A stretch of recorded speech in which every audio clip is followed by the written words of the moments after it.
My boyfriend surprised my deaf brother by learning ASL to communicate with him, but my friends think it's a red flag, and I'm starting to wonder if they're right. I, 21F, met John, 22M, in a college class last semester. He's an overall great guy, and he's very respectful and kind. He also has a great sense of humor, and we have lots of similar interests.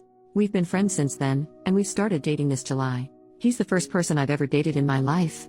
Last September, he met my family when I visited home for my brother's birthday.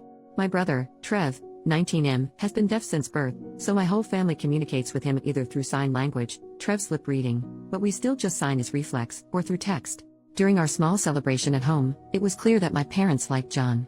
He was very charming, funny, and respectful. He even tried to connect with Trev by typing some of his jokes for Trev to read, although my brother could lip read as well. Whenever John would tell a story, either I or my parents would sign for Trev. My parents said that they're happy that I found a sweet and caring guy in John. Of course, I'm glad to hear this. Before we went back, John and Trev had a quick Call of Duty gaming session. For someone with Trev's condition, he is a really talkative guy lol. He's very expressive and likes to communicate a lot, especially when gaming. Of course, he couldn't outright trash talk, but he does the closest thing with his hands. So, there we were at Trev's room, with John and Trev playing while I was translating for them.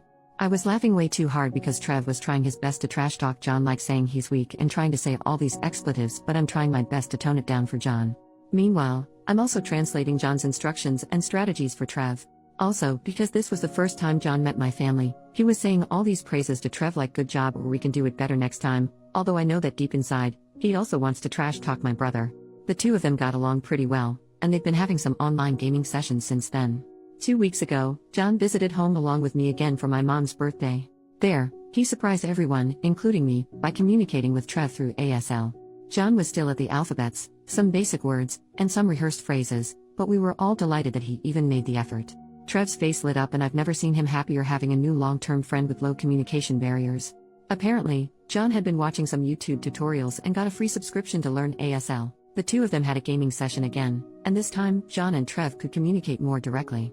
Of course, it was still kinda slow and I still had to do some translating. Imagine trying to baby talk to a grown man or talking to a caveman with choppy sentences lol, but I could tell Trev was having a great time. They also got more comfortable with each other with more explicit trash talking, which I didn't tone down this time. John had been religiously learning ASL since then, and he's making a lot of progress. I was so happy with this, so I told my close friend group from high school. However, most of my friends, especially my closest guy friend, told me that what John was doing was a red flag because it could be a form of obsession and emotional manipulation. He also said it was creepy because John's becoming too attached to my family when we've only been dating about 5 months. He also said that John might only be doing it so he could get laid or something. I know there's some validity to what my friends said, but I'm not really convinced. John has been a wonderful and sincere guy the entire time, and I know it's naive to say this because he's my first ever relationship, but I can see this becoming long-term. Yes, we haven't hooked up yet because I told him I wasn't ready yet, and he never pressured me to do it. However, is his behavior something I should really be concerned about? Again, I don't have any experience with dating and relationships, so I don't know if this is something that's truly concerning. My friends are pushing for me to break up with John, but I'm not sure. How do I proceed with this? Edit. Wait, whoa. I took a break to work on a paper and there are now almost 1,000 comments. I'll try to process everything, but thank you for your kind words, Reddit. Yes, John is a wonderful guy, has so far given me no reasons to doubt his sincerity.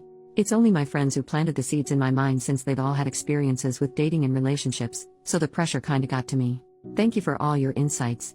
Update. 1 month later. First off, I wanted to thank everyone who gave their insights on my original post. As I said, I'm very new to relationships, so reading insights other than my inner circles was very eye-opening.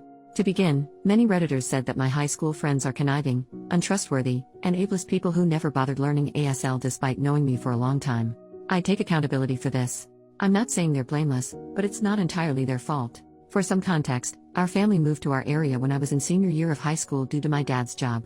The friend group, 2 guys and 2 girls before I joined, was already tight when I came in. They then took me in after we got grouped together for a school project, and they've been with me ever since. We've been friends for about 4 years now. They're not exactly saints, but they helped me survive my senior year in one piece. They are fun to hang out with, and they were the support I needed when I was struggling.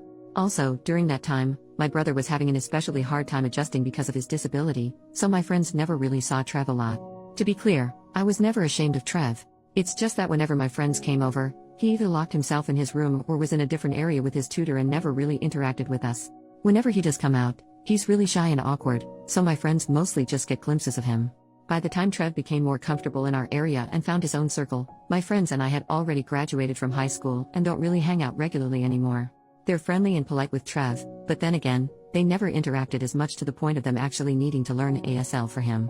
Now, for the update. Last week, my friend group had our New Year party and I decided to bring John along to meet the rest of my friends. My other friend in the group also brought his girlfriend, so this wasn't really weird. Others have done so in the past as well. I've commented in the previous post that John had only met my closest guy friend, I'll call him Mike, 21M, so I wanted the rest of them to form their own opinions of John after they've met him. Initially, there was some tension and awkwardness from my friend group towards John. They were a bit cold, and they were throwing some harsh remarks toward him. Eventually though, they all warmed up to him, and they were actually pleasantly surprised by his personality. We all got along well, and we all even had fun in our games.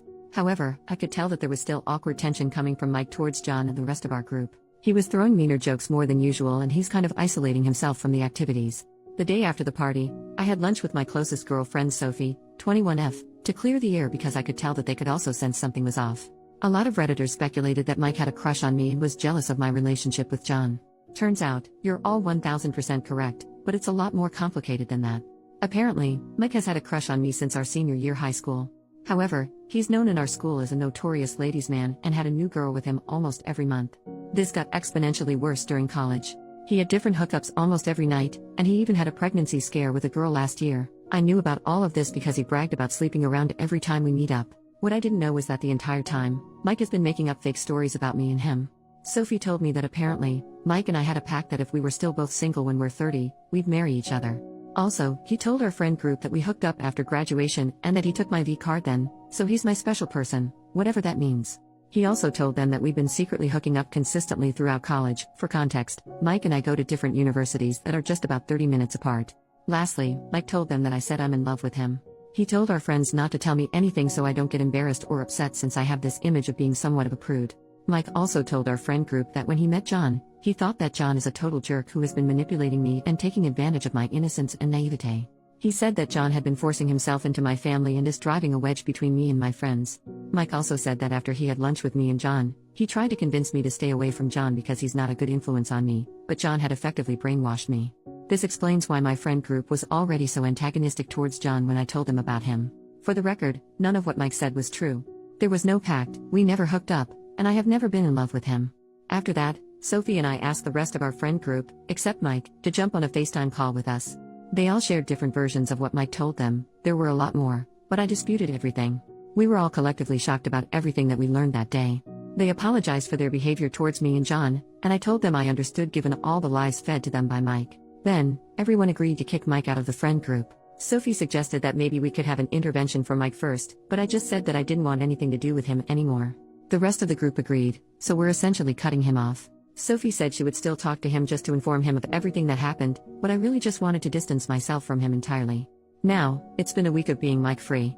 Sophie said that when she and our other guy friend talked to Mike, he became extremely defensive, confrontational, and aggressive. He wasn't physically violent, but he called them names, attacked their characters, and made such awful statements about everyone in our friend group that I won't include here anymore. It looks like cutting him off completely was the right call. Now, for some more uplifting updates. After reading everyone's comments in my previous post, there were a lot. I reflected on my relationship with John and my friends. I then talked to my parents for advice, since they have the best relationship I know of. They told me that from what they saw of John when he visited our home and how I spoke of him, it seems like he is a legitimately nice person with pure intentions. It also helps that John and I have been friends for months before we started dating, so I already knew his character even when there was less pretense of him trying to impress me. He's already impressive on his own though lol. I then told John about everything that happened and apologized, fully expecting him to be mad at me for doubting him and his intentions. Instead, he said he understood, because of course it was just natural for me to trust my friends and expect them to have my best interests. He then asked me if there was any point in our relationship when I felt uncomfortable or uneasy around him, and I categorically said no. I told him that he's my safe space, and he has nothing to worry about. He then reassured me that his intentions with me are genuine, and he even said that he sees a future with me, which I reciprocated. Also, John and Trev's friendship is still going strong.